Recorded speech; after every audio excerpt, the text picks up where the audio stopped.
Olá, gente, tudo bem? Né? Estamos voltando aí para uma nova videoaula do Estúdio Reforção Virtual. Meu nome é Elaine Cristina, professora de História, né? E essa aula de hoje a gente vai trabalhar Grécia Antiga, né? Mas só dois períodos da Grécia Antiga, né? O período homérico e o período arcaico, principalmente o período arcaico, tá bom? Então, Grécia Antiga, nós vamos falar aí do território acidentado, montanhoso, né? Que vai impulsionar esses grupos, esses povos que vão viver nessa região, né? Aqueus, eólios, jônios e dórios, a desenvolver atividades econômicas diferenciadas. E também isso vai favorecer a descentralização política, né, econômica, como eu já falei, atividades econômicas diferenciadas, né? Sociedades também, grupos sociais diferentes, divididos de forma diferente, certo? E tendo essa descentralização política, econômica, social, educacional e etc., né? Então nós temos aí um desenvolvimento do comércio e navegação, principalmente por Atenas, que é uma cidade-estado que sempre os livros de história trazem como base, analisam as duas cidades-estados, que é Esparta e Atenas. Descentralização política, formação de cidades-estados, tá bom? Modo de produção escravista, a escravização, principalmente em Atenas, e depois a gente retoma com Roma Antiga, tá? E uma grande contribuição na arte, na filosofia, na cultura, na linguagem, né? São formadores da cultura ocidental. Nós temos 4 períodos históricos divididos historicamente para auxiliar vocês no estudo para o Enem e para o ensino médio, tá bom? Período homérico, que faz referência aos poemas de Ilíada e Odisseia, de Homero. Período arcaico, que é o período da formação das polis, tá? Período clássico, que é o auge das polis, principalmente Atenas e Esparta, e também o período de conflito externo contra os persas e conflitos internos entre Atenas e Esparta, ou Esparta e Tebas, a gente vai analisar isso. E o período helenístico é o período da decadência dessa formação das cidades-estados e a dominação macedônia sobre a Grécia Antiga. Aqui nós temos um mapa que é bem interessante vocês verem, o mapa também foi retirado da internet. Nós temos aqui a península do Peloponeso, né? A forma de Atenas continental, porque a Grécia Antiga ela é formada por a parte insular, que é a parte de ilhas, a parte peninsular, a exemplo da península espartana, e a parte continental, que é especificamente Atenas, certo? Nós temos as cores, né, que é para deixar aqui o mar Egeu, né? Creta, que também é uma das ilhas importantes que vão influenciar na construção de Creta, de Grécia, tá? Aqui nós temos o Império Persa Laranja, que vai ser analisado aí a dominação no período clássico, tá? A Trácia, a Macedônia, que vai ser importante lá, a Alexandre o Grande na dominação no período helenístico, tá certo? Mas especificamente nós vamos falar da cor azul, especificamente Esparta e Atenas, e depois, posteriormente, os outros mapas, o Império Persa, Trácia e a Macedônia. A Grécia Antiga, né, vários povos, como eu já falei para vocês, aqueus, eólios, jônios e dórios. Aqueus vocês podem ver lá a questão do Minotauro, tá bom? Os dórios são considerados mais violentos, que aí quando os dórios chegam, vai ser a primeira diáspora, ou seja, ele já chega rivalizando, lutando por territorialidade, e os outros povos aí vão migrar, né? Não tendo tanta tecnologia bélica para conter o avanço dos dórios, então eles migram para outras regiões. No caso aqui, o período homérico, ele tem esse nome justamente por Homero, né? Um rapsodo cego que foi atribuído a ele as duas famosas obras, Ilíada e Odisseia, onde nós temos até filmes fazendo adaptação dessas literaturas, né? Troia, tá? e Odisseia, que é interessante vocês assistirem para, uma certa forma, vocês concretizarem o que vocês estão lendo em história, tá bom? Então, nós temos Genos, tá? Que é a organização básica familiar, comunidade gentílica, tá? O Pater, que é o líder, se vocês foram lá nos Hebreus, tem o patriarca, é a mesma função. Hierarquia, essa hierarquia que é de parentesco, laços consanguíneos, tá bom? E a propriedade, ela é coletiva, tá certo? Desses gêneros, vamos formar fráteas. Das fráteas, da união das fráteas, nós vamos formar tribos. Da união das tribos, nós vamos formar demos, quer dizer povo. O termo democracia, demo, quer dizer povo, cracia, governo. Só que a gente tem que analisar o que é povo em cada temporalidade histórica, é importante saber disso. E a base grega são as polis, né, na formação arcaica, nós já falamos alguma coisa sobre isso, e o líder aqui é o rei ou basileu, tá certo? O interessante aqui é que nós vamos ter nesse período homérico a desagregação ou a desintegração dos gêneros, tá? Dessas comunidades gentílicas. Por quê? Quais são os fatores que levaram a essa desagregação ou desintegração? Crescimento demográfico, a população cresceu bastante, falta aí de alimento, porque aumentou o consumo, escassez de terra para todos. Vamos lembrar aí que a Grécia Antiga, ela tem um inverno chuvoso, porém o verão, os rios secam, né? A Grécia não tem os mesmos rios que o Egito, no caso do Nilo, e da Mesopotâmia, no caso do Tigre e Eufrates, são rios fortíssimos para a agricultura. Então, a Grécia ela não tem, geograficamente falando, ecologicamente falando, essa disponibilidade hídrica, né?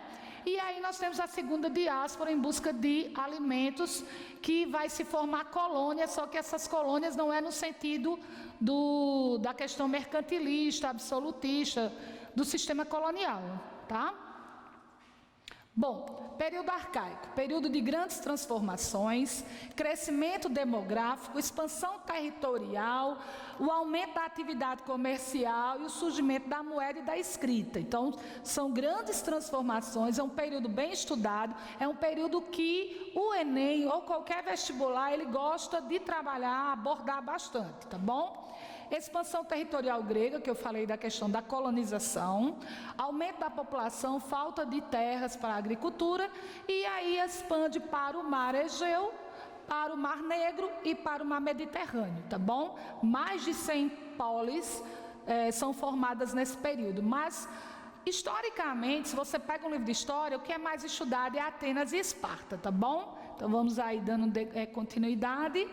Bom, Esparta, península do Peloponeso, formada pelos dórios, os mais guerreiros. Daí você compreende porque a cultura espartana, ela é centralizada no militarismo, tá? No belicoso, voltado para a guerra, tá bom? Formação de soldados já começava a partir dos 7 anos, e quando eu falo isso presencialmente e agora com vocês, né, assisto os 300, o início do filme 300, ele é importantíssimo, ele vem mostrando a infância do rei Leônidas, tá? Que a partir dos 7 anos ele é retirado, o menino é retirado de sua família, levado pelo Estado para ter toda uma educação belicosa, militar, pouca comida, no frio pouca roupa, apenas uma sandália, armamento, lança, escudo, a parte que ele passa da criança, da infância, o ritual de passagem para o adolescente e depois para a vida adulta, ele vai caçar, ele vai ter que matar a sua própria comida. Então são educações, é uma educação voltada para o militar, para a força, para o guerreiro. Daí você entende que também qualquer bebezinho, qualquer criança que nascesse com alguma deformidade, certo? Ele seria descartado na sociedade espartana, porque a sociedade espartana ela tinha um interesse militar e não se iria admitir crianças com algum problema, um deficiente, seria essa questão, tá bom? As mulheres espartanas, é muito interessante entender isso, tá? Ela também tinha um treinamento físico, psicológico, podia fazer parte de jogos, poderia fazer parte de reuniões com o marido, porque ela tinha que ser uma mulher forte, ela é uma mulher guerreira, porque ela ia ter filhos também fortes e guerreiros. Isso é importante para que você venha associar com a mulher de Atenas, que já é uma mulher que não tem essas atribuições, tá certo? Bom, podem passar, muito bem, vamos aqui. Estrutura política, diarquia, 2 reis, tá? De famílias diferentes, e as funções são religiosas e militares, tá bom? Jerúsia, 28 anciões, e vai cuidar da parte legislativa. Se assemelha ao nosso Congresso Nacional, se assemelha ao nosso Senado, em termos de criar a legislação de Esparta, tá bom? Ápela, Assembleia dos Esparciatas com funções eleitorais, então você vê aí que é bem interessante essa questão, e os éforos, que são realmente os administradores de Esparta, são 5 homens com funções de fiscalizar e com funções executivas, de administração, tá certo? A sociedade espartana, então, quem é que poderia fazer parte dos eforatos, da diarquia, da ápela, da Jerusa? Somente os esparciatas, tá bom? Homens, no caso aqui, com mais de 30 anos, donos de terras, tá? Esse grupo é que poderia realmente, de fato, participar da vida política. Periecos são livres, são homens livres, porém não têm direitos políticos. Isso é importante. O que quer dizer isso? Eles não podem participar da vida, do destino político da cidade-estado, certo? Mas são artesãos, são comerciantes, agricultores, e quando era necessário de Esparta estar na guerra e fosse necessário esses homens, eles iriam para a guerra também. Os ilotas são servos do Estado, tá? São servos do Estado, não são escravos. Tem até alguns historiadores que trabalham com essa definição de escravidão, mas eu prefiro a servidão, tá? Eles não têm direitos políticos, sociais, econômicos, eles são tipos... eles estão agregados aos esparciatas, são obrigados a trabalhar para os esparciatas e para o Estado espartano, tá bom? Atenas, modelo democrático, mas antes da democracia ela tem uma oligarquia, uma aristocracia, tirania e democracia. No caso da gente, que é uma aula especificamente para o Enem, a democracia é o que nós vamos trabalhar mais. Ática, Jônio são os povos que vão fundar Atenas, inicialmente oligarca, como eu disse a vocês, e os eupátridas, que são os bem paridos, tá bom? E a gente vai falar agora dos eupátridas. Cidadãos, homens acima de 18 anos, filhos de pai e mãe ateniense. Isso no século V a.C. vai ficar bem articulado, né? Então não é qualquer homem. Ele tem prerrogativo, homens acima de 18 anos, filhos de pai e mãe ateniense. Calcula-se 30 mil cidadãos, e é os que tinham o direito de fazer parte da vida política de Atenas. Ia do ferreiro até o homem rico. Quem vai criar a democracia antiga, esse conceito é Clístenes, tá? Os metecos são os estrangeiros, livres, mas sem direito de participar da vida política ateniense. Dedicavam-se ao comércio e o artesanato. E a escravidão?